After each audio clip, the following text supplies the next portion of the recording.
So it appears to be pre-planned.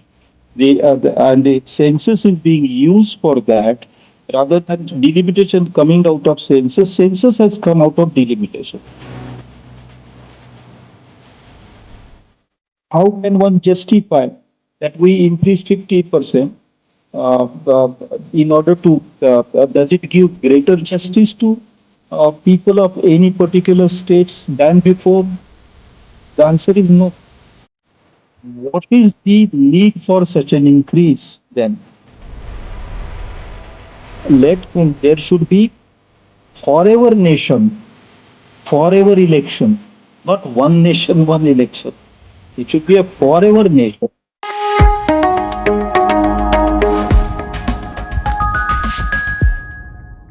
Hello and welcome to the Federal. You're watching Conversations with Nilanjan. We are at a point where the monsoon session of Parliament is just about to begin. It is going to be a fairly important one because it appears that the government is going to come back with the 131st Constitutional Amendment Bill, in another name, of course, which fell in April because it could not muster two-thirds majority which was required in Lok Sabha. It is going to initiate the process of passing a combination of bills which is going to set in motion expansion of the Lok Sabha strength, a new delimitation commission, increase in, as I said, the Lok Sabha seat, and then followed by a series of other exercises leading up to 2029 elections. We are at the moment, caught in what we call the trilateral of the ongoing SIR of the electoral rolls which is going on. Then, besides that, we have the delimitation which is going to start. And then there is, of course, the census, which has already started in the sense that there have been some preliminary surveys, there has been some rehearsals which has been going on. So there is this entire process. So we'll be talking about all these, and then eventually the government's final plan of having one nation, one election. What it is going to do to our federal structure, to the nature of our democracy, these are the things that we are going to be talking about. Joining me on the show is Mr. GN Devy, who has numerous name tags, if I can actually start listing them. He is, of course, an academic, public intellectual, cultural activist, literary critic, a former professor of English, and what on. Welcome to this program, Mr. Devy. It's really a wonderful feeling, to be able to speak to you and try to take us through this very complicated and a very ominous maze of issues which I just kind of presented. Let me begin by, first of all, of course, welcoming you to this program and then asking you that we already are in the middle of the preliminary and the rehearsal rounds of the census. You have recently voiced deep apprehension over a possible massive structural shift involving all these exercises, the census, SIR, and the impending delimitation. You have also at some point called it a single spectrum test of democracy. I would like to explain to you as to how you are looking at it and why do you appear to be so worried and concerned. Thank you, Nilanjan. In our times, we have learned to ask wrong questions. And I'm glad that you asked the right kind of question. Let me say what wrong questions we've been asking. We know that this government was formed in 2024 with a vapor thin minus majority. It was short of halfway mark. And then with the help of allies, it formed government. Now we have things like the schedules in the constitution. There is a specific schedule about lobby crossing. And while that is being violated all the time, people in the country take it as a new norm. I mean, I heard during the last month so many debates as to has the NDA got enough numbers to make two-thirds without, I mean, people have been asking that question without realizing how profoundly unethical that question is. That a government who is trying to do, if I may use a popular term, an MP chori, that's a very unethical thing. But I'm happy you asked the right question about the census. Now, census normally is a very inane kind of event phenomenon. People do not worry about it. It happens. People know it happens. Just as in monsoon, the rains come.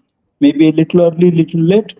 The census does come every decade. In the first year of the decade, completes its work quietly, delivers its results in the second or third or fourth year of the decade. And in the case of some issues like language issues, more complicated counts, the results are delivered after 5 or 6 years, and the census goes. Then it reappears on the horizon once again in the new decade. Had that been the situation in this decade, things would have been very different. But the census that was, the Registrar General of India was completely ready to carry out a census in 2021. The preparations were made from 2019, 2020. The schedules were prepared, and the census was just ready to hit the road. Then came Corona. So we all understand that in 21 the census could not take place. Fine. I mean, it did not take place in all other countries which carry out census every decade. But then all other countries, I'm saying, completed their census in 2023. We are a solitary exception to that. And that question should be asked as to why the census was not carried out in 2023, but postponed to 26 to be completed in 27. Now, if any school child were to ask that question, the presumption of the school child would be, how can the data of 2027 be compared for a linear comparison with data of 2011 or 2031 or 2041? Half of the use of the census simply vanishes when we have a data which is non-linear chronologically in a chronological comparison. Now, so there has to be a strong reason. The reason was never stated by the government when the census was being postponed. The reason was that 25 years ago, an act amendment had happened in the constitution. That's right. We said that after 25 years, you can open the question of delimitation. Right. So very clearly, after the census of 26, delimitation may or can or shall take place. Right. That's fine.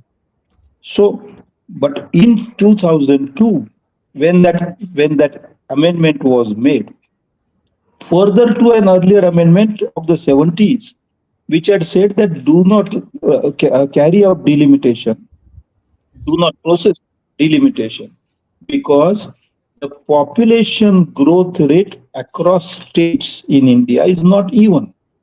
Some states are giving, increasing the population, some are lagging, some have gone ahead with the population control program and so on. That situation had not changed in 2001, and therefore 2002 amendment said, wait for another 25 years. Right. In 27, 1st March 27 is the reference date for the census, the current census. The government should have actually answered that question that is, has the population across states stabilized?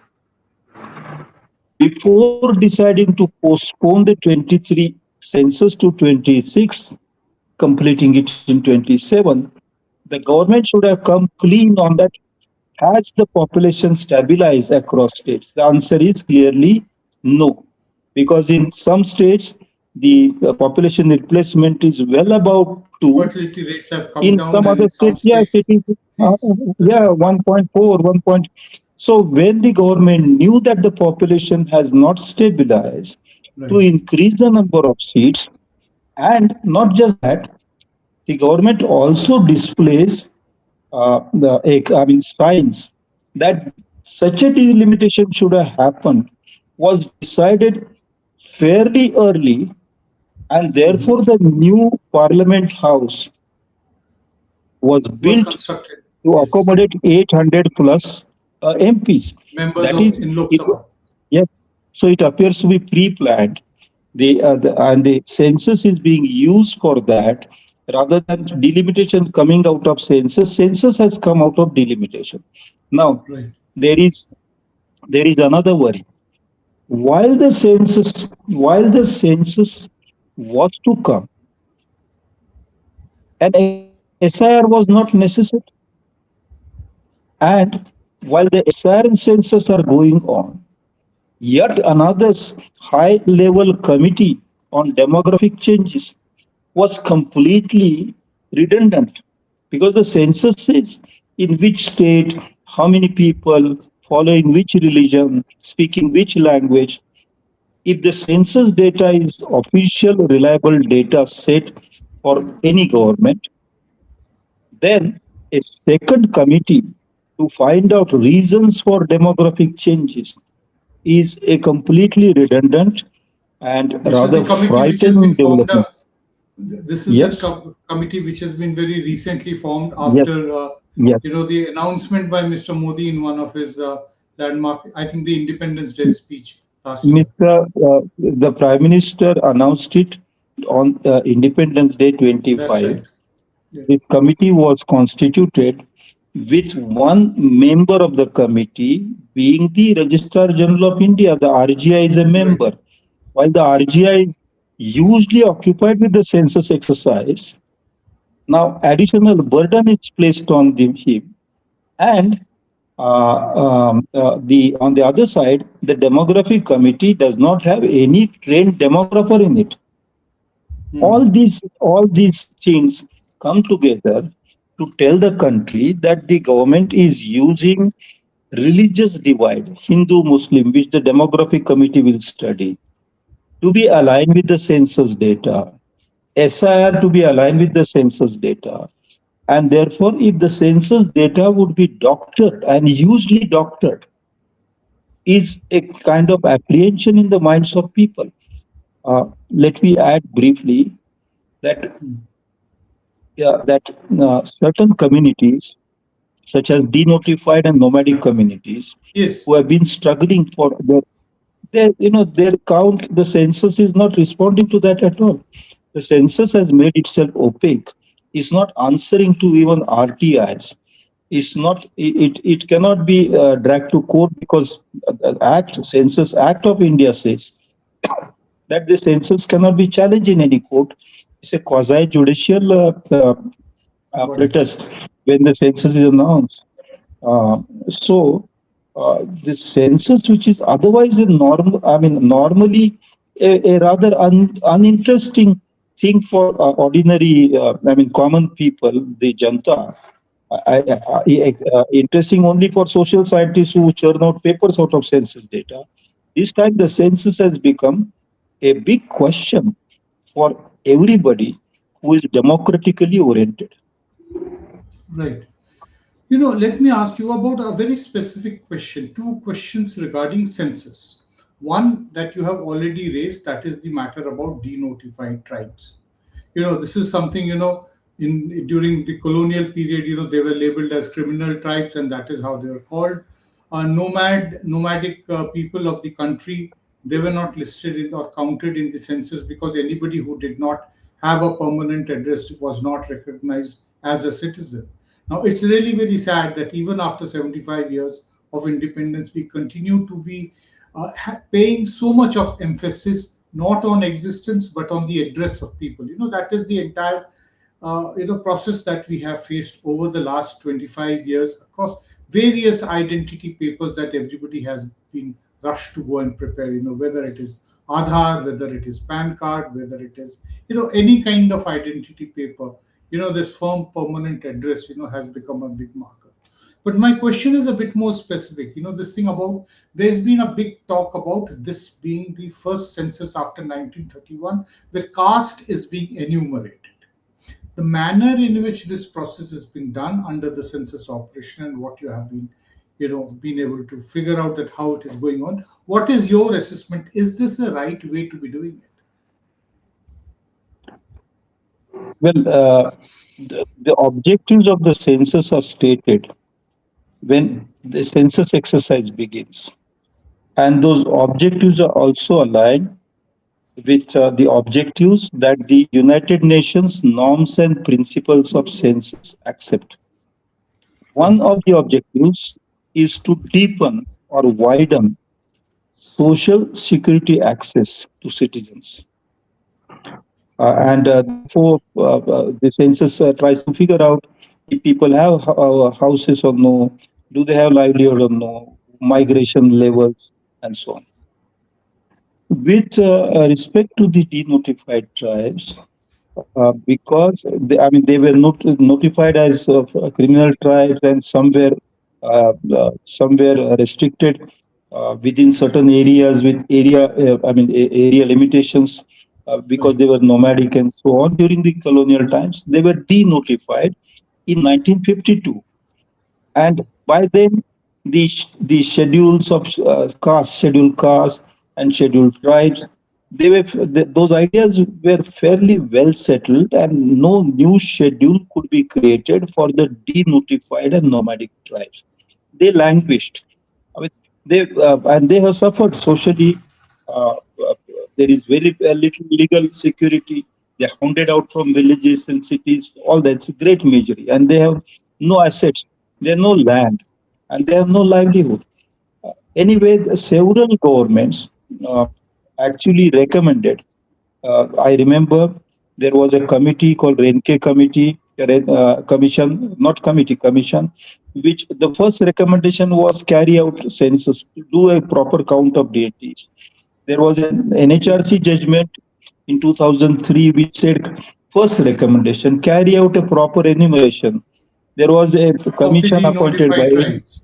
NDA government which said for denotified tribes, carry out proper enumeration of denotified tribes, because after 1931, which you mentioned, these communities were counted, and going by those figures and working out the projections decade after decade, it is likely that the total national population of denotified and nomadic communities exceeds 10 crores.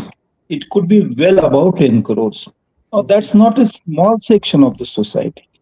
And if the census is not going to count them as denotified tribes, then the very objective of the census, to widen and deepen access to social security, gets defeated. And they are not doing it despite government committees, both UPA and NDA. So it's not even a political problem that way. That your party did it, our party did not do it. No, all parties and all bodies have been saying do it, but the census authorities are not doing it. They are saying that we are going to count all castes. So you take our data home, then you sit down and with a pencil and paper, you write down population of every caste, do the addition, and then find out what is the total of DNTs in the country. However, that issue is different. The DNTs, some of them belong to SCs. Now some belong to STs. Some do not belong anywhere, and their suffering, the nature of their suffering and nature of injustice they face are very different from the suffering arising out of only poverty. or only caste discrimination. This and that the census is not taking into account.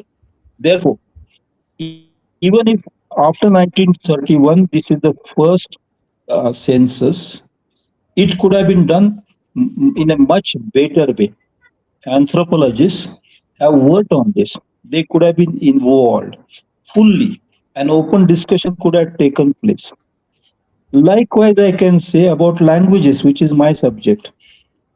In all along, the census has been using an extremely, and this is not about ND or UPA. I'm saying all along, they've been using an extremely absurd idea that a language, in order to be a language, has to have at least 10,000 speakers.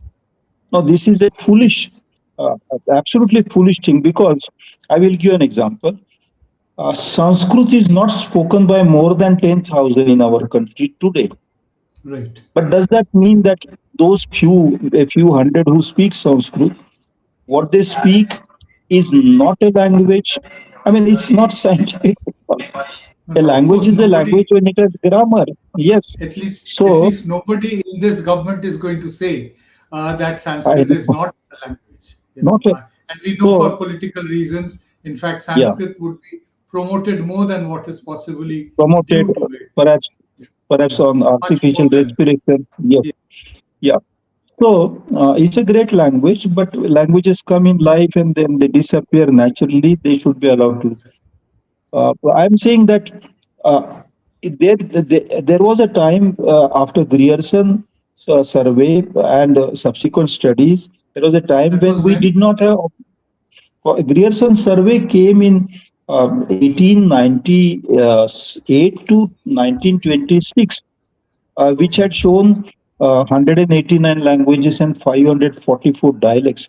But I'm saying that after independence, lots of studies are done, and in the Even people's you linguistics, did the remarkable yeah, and well yeah, acknowledged people's survey yeah. of In the languages. People's Linguistic Survey of India, with which I was associated, we have shown presence of 780 living languages with their grammars written down.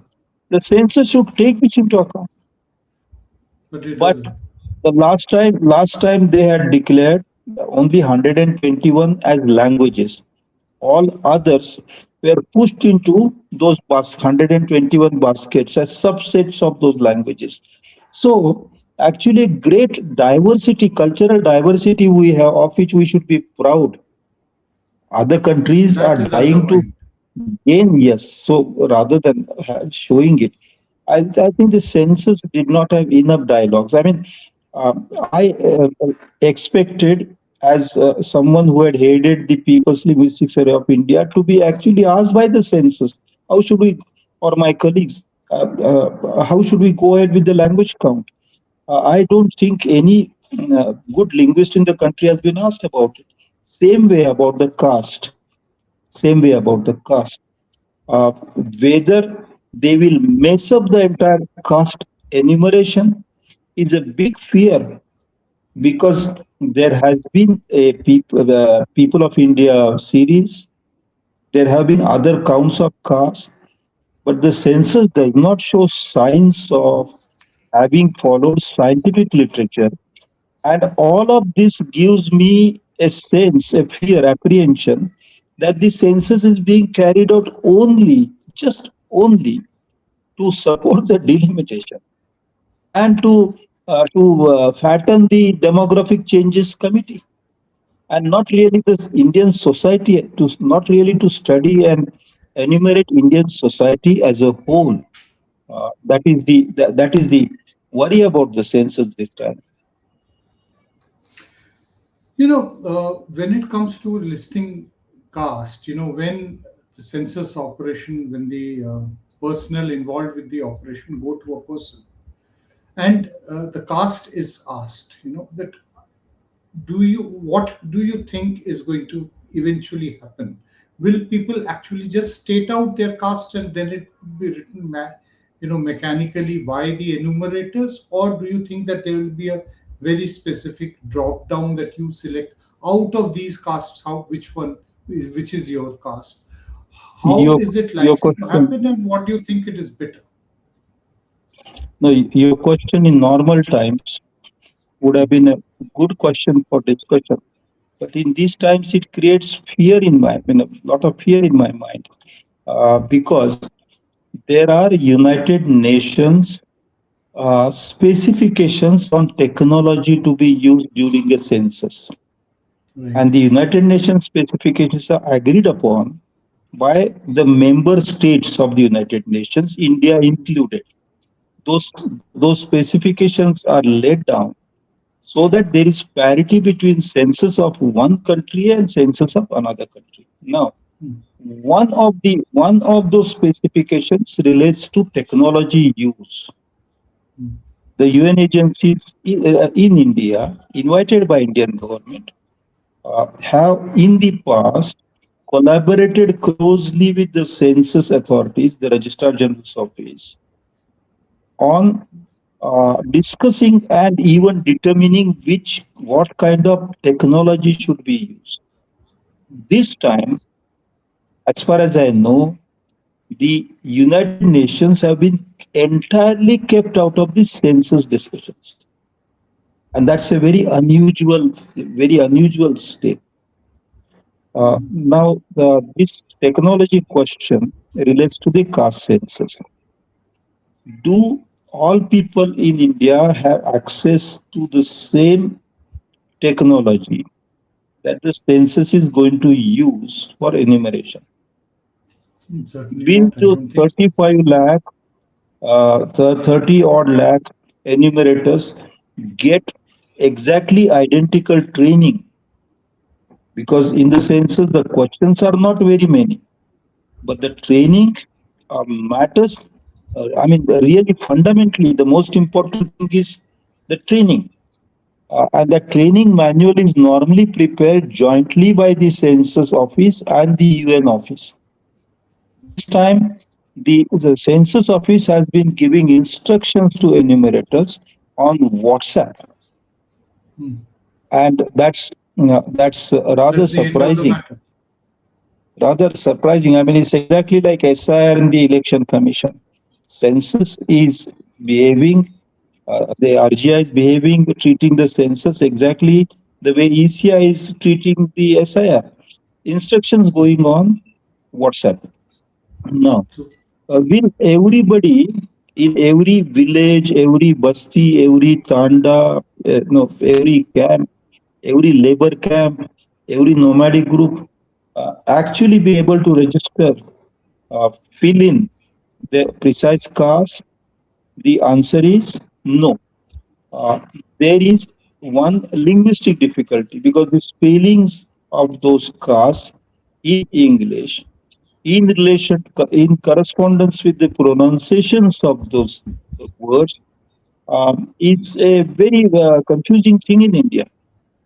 You right. know how the Bangla speakers will pronounce Yes. one word one way, and another Gujarati speakers will say Saha, not Shaha.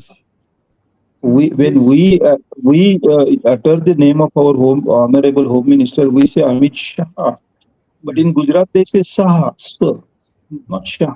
They don't So have. all these things are going to affect the process of collecting and computing the list of names, the caste and subcategories, and what is most surprising, amazing. I mean, it's almost like something from Alice in Wonderland or the dystopia, or utopia. That is, this time the census office has said that though the reference date is 1st March 27, the final data will be out by December 27, and that is exactly 8 months after 9 months, eight Right. months after Before, the census is completed. Now, when we ask how it is possible, they say because it is being it's all being done and done computerized. digitally, the time taken will be less, but the time taken for digital record may be less. But the assortment of names and subnames is not what a digital machine will do. Human minds applying human mind, applying a well-trained human sense of discretion in determining the names of communities, names of languages, all that will languages. be necessary. And if a caste census takes place now, is India likely to carry out another caste census for another 50 years or 100 years? My answer is no.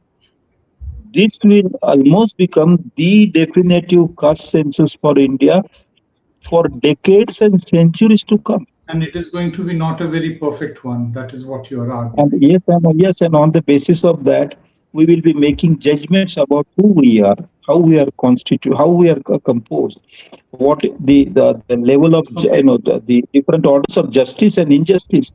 Our narratives are going to change profoundly after this caste census comes out. So, So to do basically, it what you so are saying is hurriedly, that we will lose the self understanding of who we are as Indians. Who are we are. That is going to be something which is going to remain a big question mark for a long time to come.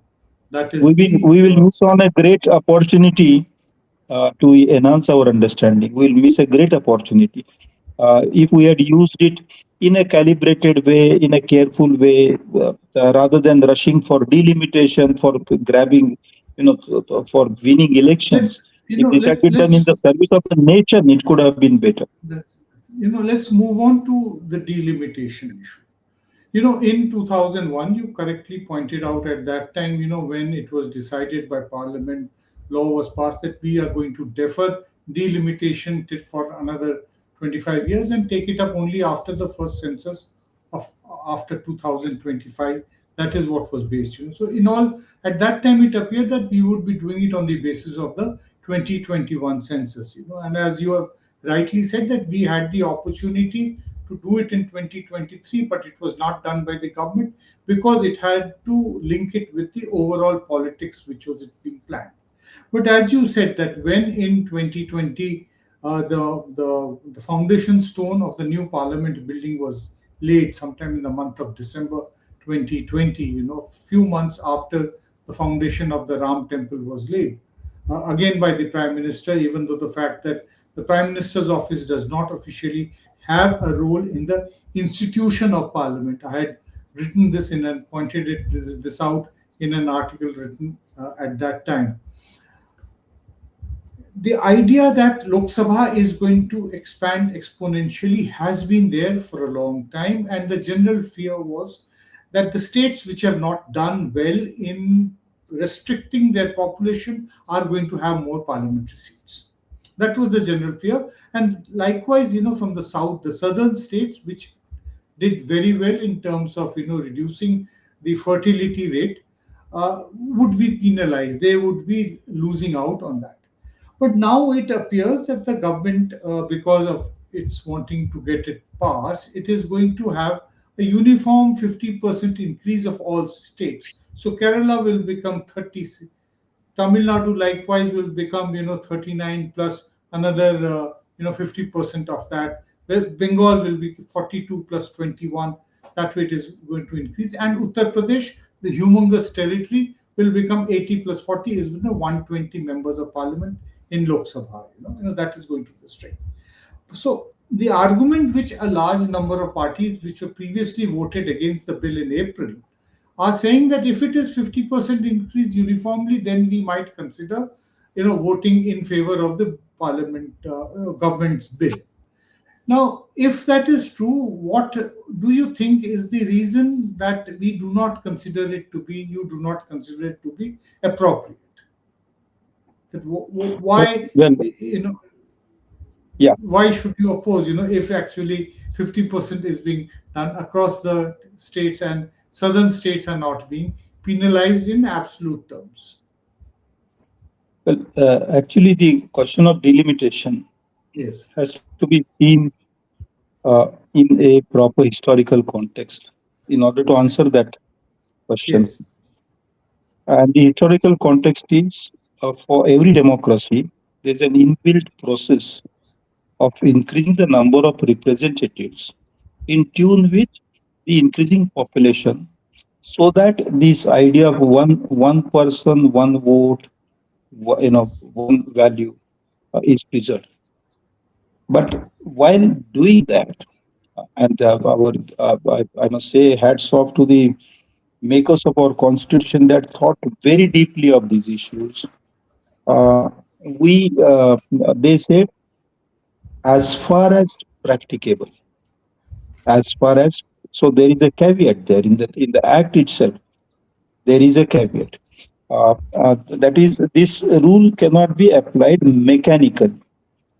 Right. The, the, the Delimitation Act of 1952 states that please do not apply this in any time in a mechanical way, but look at the spirit of that. This time, when we are in, having kept aside the delimitation for the parliament and assemblies also. Of course, we did geographical demarcation of the constituencies to make Yes. it more rational. There are two ways of doing delimitation. One is to determine the area of the constituency, voter constituency, geographical area, so cartographic delimitation, and then there is arithmetical delimitation. Right. The question before the country today is, there are two contesting questions. One is, are there enough representatives for people to be represented, because our populations increase enormously. When we started as a country, we were in 38 or 37 crores. We now gone Right. It 100 was crores over that. 150, I about mean, three 150 times, yes, crores. four times. But there is a second question which is staring us in the face, and that is of federalism. That Right. is, uh, delimitation is connected with that too. We have two Right. houses. We have delimitation. If it is done numerically only, then it affects directly the Lok Sabha and the assemblies of the state. Right. But if it is done principally, it should also affect Rajya Sabha. Rajya Sabha Exactly. is actually the House of States. The parliament makes laws for the entire nation, Not which just for means one house. all, yeah, all states are affected. Do all states have equal representation in the parliament? And that question can be answered by looking at how many MPs are there in the Rajya Sabha. Actually, this government should have paid greater attention to restructuring Rajya Sabha and making it more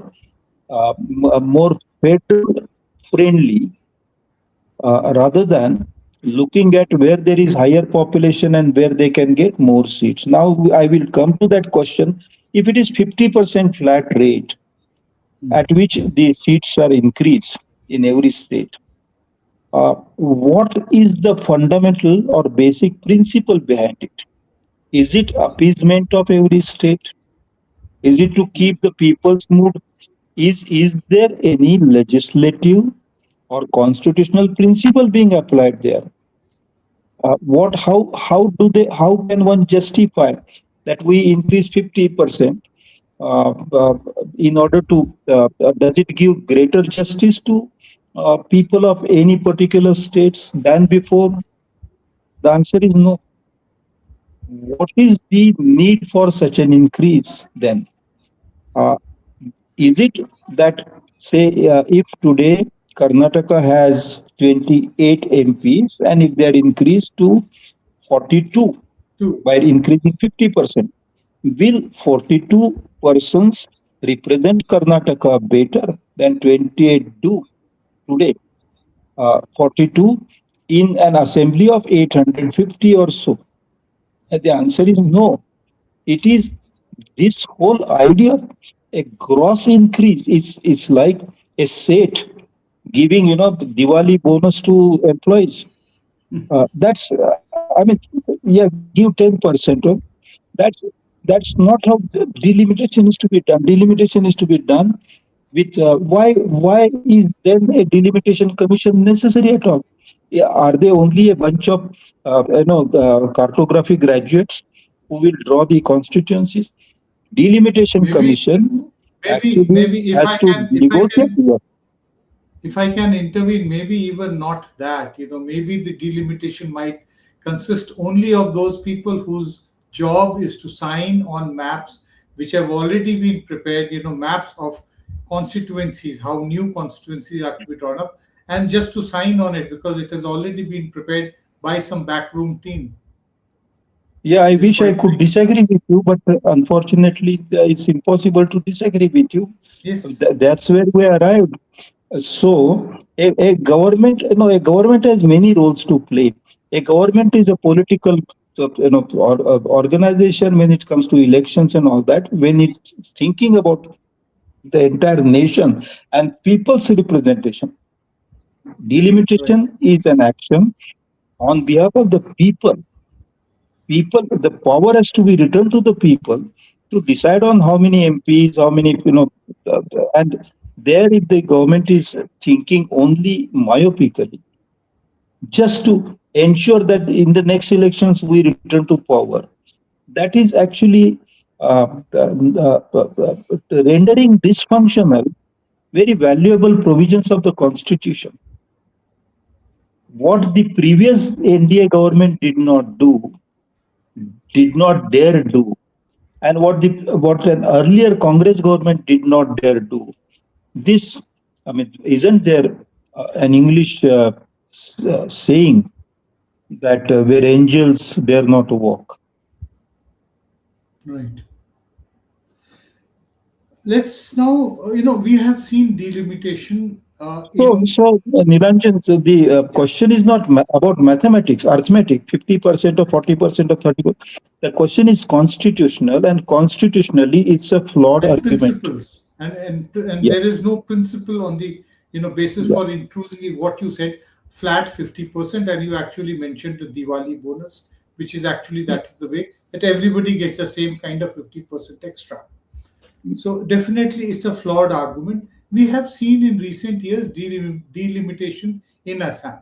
Recently, we had elections in Assam, and during that time, electoral analysts actually pointed out as to how the electoral character of various assembly constituencies had been changed, and how those constituencies, where there was a fair representation of the state's minorities, came down from about 35, 36 constituencies in a house of 126 to about 20, 21.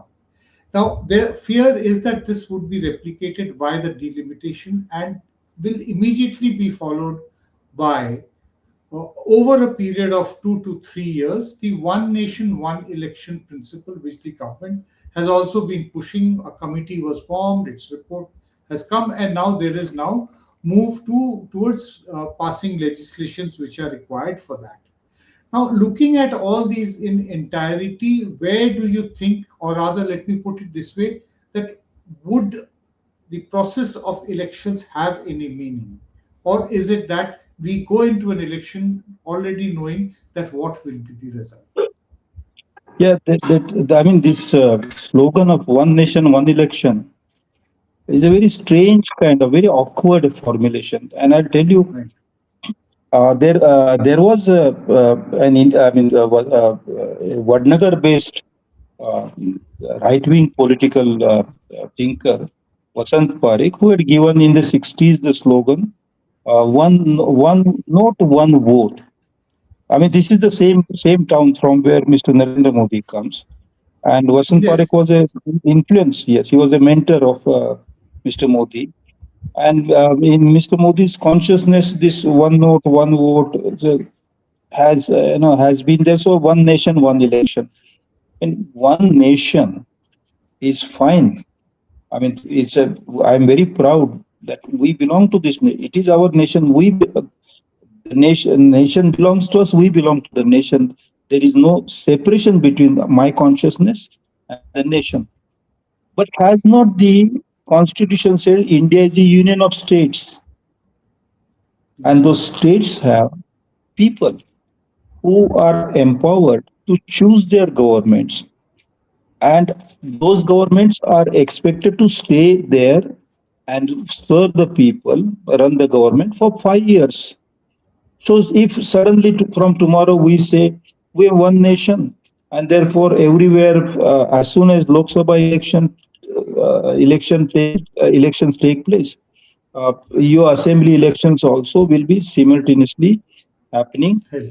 Uh, I think, what if this at the center a government collapses and re-election comes? What will happen to those assemblies? I mean, the constitution has made provisions for all those uh, mm, emergencies. In, and therefore, even if our elections are not happening all at the same time, there is no reason why we should deny people the constitutional rights to elect governments as decided by the constitution. As far as there is an argument, very brilliant lecture given recently at the Constitution Club by the Justice AP Shah and Mr. Madan Lokur, shows that the claim that they will save on election expenditure, there will be less burden Right. for the exchequer if election is held simultaneously, seems to be not supported by data. And government should actually turn attention to things like electoral bonds, PM Care, the fund, the amount of money they are spending in buying MPs, that Right. should be reduced rather than punishing people and asking them, don't have hold election now, hold it after 2 years, hold it when we tell you, And hold it I two think years earlier. the basic purpose of democracies are that there should be elections, and we should be prepared to have as frequently as elections are required, because government has not been able to fulfill its job, and by a certain legislative process, it has been brought down, it has been reduced to a minority.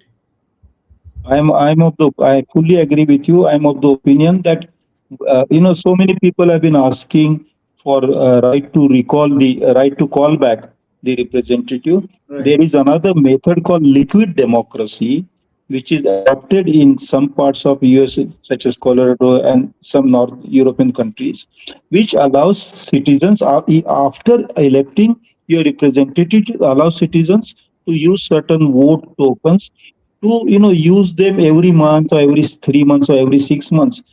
Let in there should be forever nation, forever election, not one nation, one election. It should be a I, forever nation, I forever think election. that is very It's well put. That instead of putting a full stop on elections by a one nation, one election, there is passage of also, that.